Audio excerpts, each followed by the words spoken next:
Hey all, here at OS Reviews. A couple months back we checked out the AAXA P6, which is a pretty high-end Pico projector that claimed to be the world's brightest. However, it's a fairly traditional projector in the sense that it has a HDMI port, requires a cable for you to plug in, say, a laptop for it to then project the image. Now today we're taking a look at the P6 Ultimate, which is part of the same series and still claims to be one of the brightest mini projectors on the market, reaching 1,100 lumens. That is compared to typical Pico units reaching only around 150 ANSI lumens. So this should be almost 10 times brighter. So even if you have a bit of lighting in the background from a sun that is cast from a window, it should still be more visible as a result. That said, what has changed compared to the regular P6 is the Ultimate version now has built-in Wi-Fi. So you are able to wirelessly share your screen from a smartphone over to the projector. So it's more of a smart unit. It's slightly more compact on this variant. You can travel with it. The battery will last for upwards of 6 hours of continuous usage. It has Bluetooth built in as well if you want to connect to wireless headphones, for instance,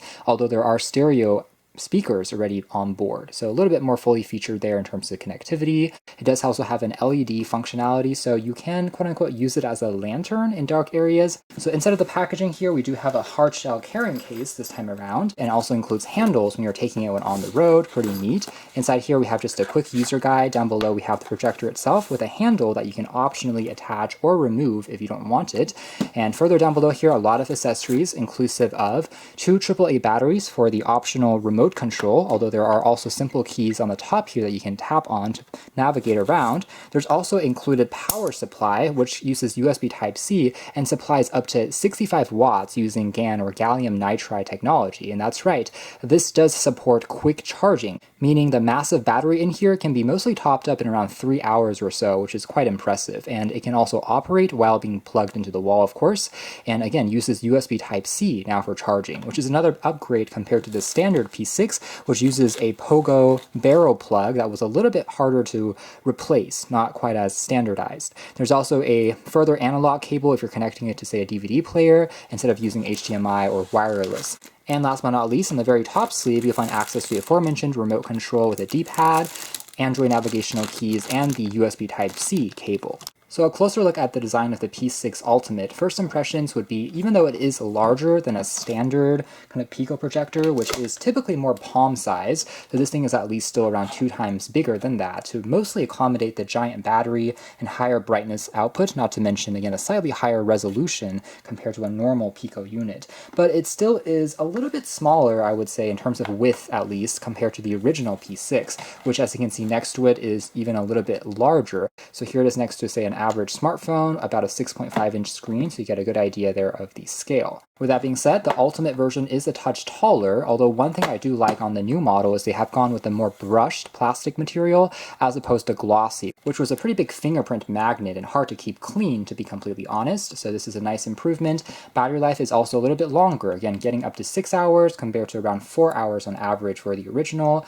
Similarly, the original does not have any lens protector versus this one has kind of a flat protector on the top here, which means it's going to be a little bit easier to clean and wipe down. So plenty of nice incremental upgrades in terms of the design there. Otherwise, we do have some fans here to prevent it from overheating. It's actively cooled. It will be a little bit more quiet though if you're on a lower brightness setting. There's also a micro SD card slot and a USB drive that you can plug in a thumb drive of media and it can read it back, as well as the aforementioned HDMI port if you don't want to use wireless. Here's also the large 8-watt speaker. There's also kind of a secondary, maybe subwoofer on the edge for some added bass, and also the IR receiver for the remote. On the side here, we also have the Type-C, which can also mirror your phone's display. So you can have a wired connection in conjunction to the standard HDMI port, which is neat. There's also the auxiliary port for headphones, or you can, again, use it for speakers, AV port, as well as a second USB Type-C port, which is primarily meant for charging, and then there's also a focus wheel. So this thing does not have autofocus. Perhaps that's one of the only missing functions at this point, but it still is intuitive enough to quickly toggle this to get the picture sharper if you're further versus closer away from a wall.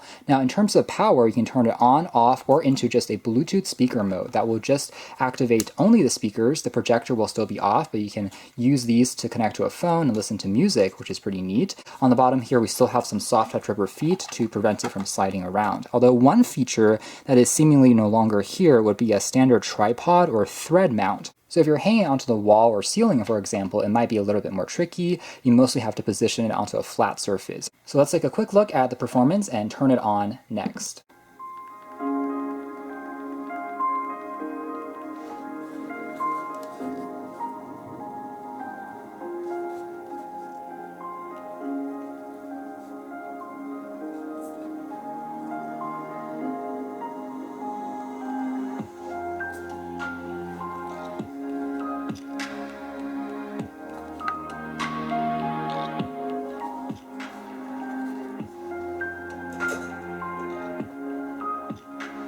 As you can tell, there are LED light strips built into the entire frame of this projector that kind of curves all the way around and kind of beats and strobes with the music, which is incredibly cool. It doesn't sound tinny at all and packs a nice amount of volume, not the loudest I've heard, but also not bad at all for a small projector. It's more than satisfactory.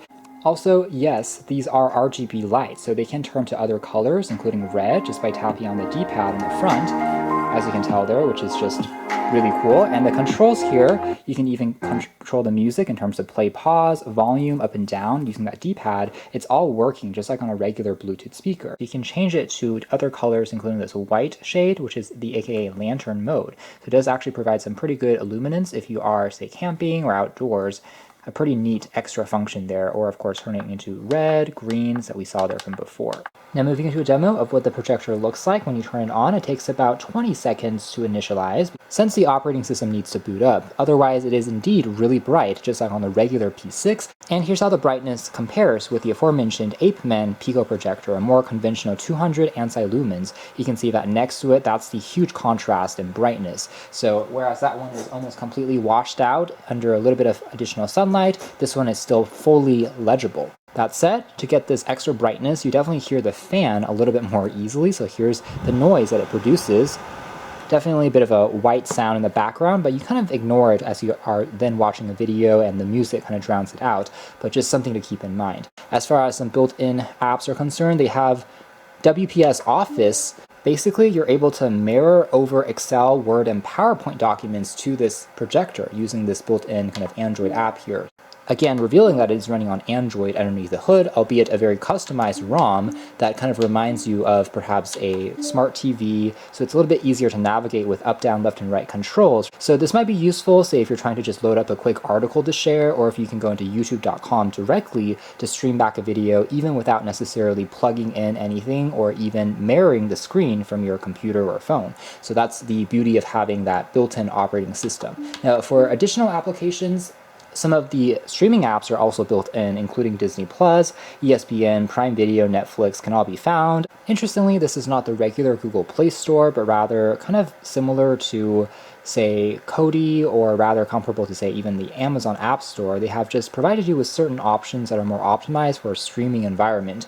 But you can find, again, additional options here from BBC, YouTube, so on and so forth, Hulu, to further download and stream back on this device.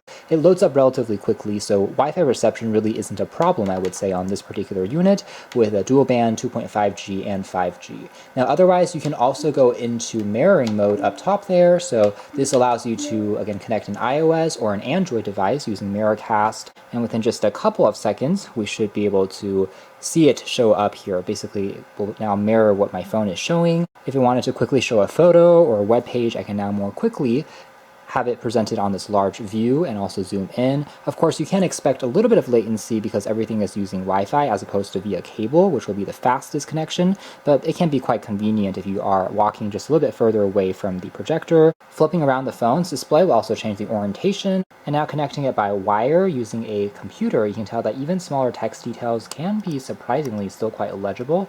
Of course, you also see a little bit of pixelation if you zoom all the way in, but right now we have a virtual screen size of around 100 inches. So for what it is, I think it already looks quite good. Obviously, the further out that you go, it's going to seem a little bit more pixelated, but you also have a more immersive large screen as a result. It can be nice if you're in a room like a dorm. If you're more limited on space, you can turn a wall or ceiling into your entertainment display. And again, using wired connection, obviously there isn't any latency problems really to speak of. Colors are also fairly bright and well saturated on the default settings. Really, even the corners of the projector are quite sharp, which is something that we don't usually see in a lot of the more budget projectors on the market, so this seems to be relatively high quality. Now, maybe the only things, again, that it's missing will be some type of intelligent auto keystone correction for tilt as well as orientation. So if you're flipping it upside down, for example, you have to manually change the orientation yourself and have it be still relatively flat when you are lying it onto a table, for example, or your bed. Still, the projected result in terms of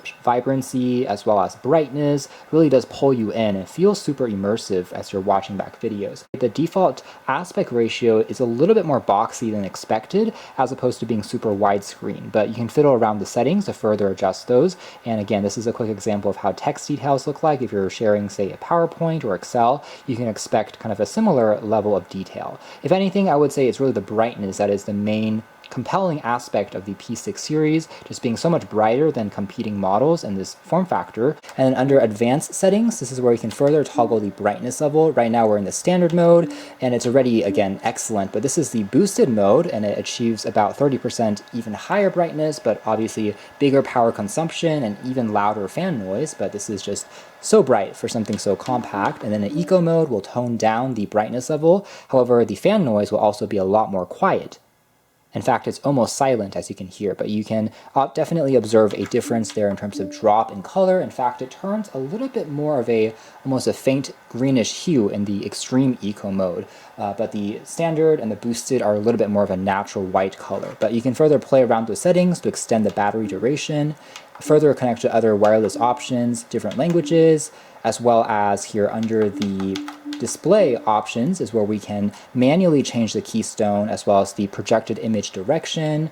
And for color mode here, you can also go into a 16:9 or by 4:3 aspect ratio, and then color temperature can again be adjusted for a cooler, warmer, or a medium setting. Although it seems like for more advanced controls, you don't quite get a slider for the red, greens, and blues. So that is more or less it as far as our hands-on review of the AAXA P6 Ultimate. I have to say it is overall, I think, a pretty worthwhile upgrade compared to the original P6. Adding the wireless capability just makes it so much more convenient to share something quickly, as well as having these unique RGB lights that can act as kind of a flashlight if you're using it outdoors, also using it as just a Bluetooth speaker if you wanted to, not to mention the Type-C compatibility for mirroring and quickly charging up the projector compared to a more proprietary type charger on the original model, while retaining overall pretty impressive battery life for a compact size like this, again up to 6 hours or so. So this is going to be one of the better, I think, Pico projectors on the market if you want something just ultra bright and fully stacked as far as features are concerned, making it just very competitive for what it is. You can check out more details if interested in the links down below, but for now that's been our video. Thanks for watching here at OS Reviews. That's been the P6 Ultimate.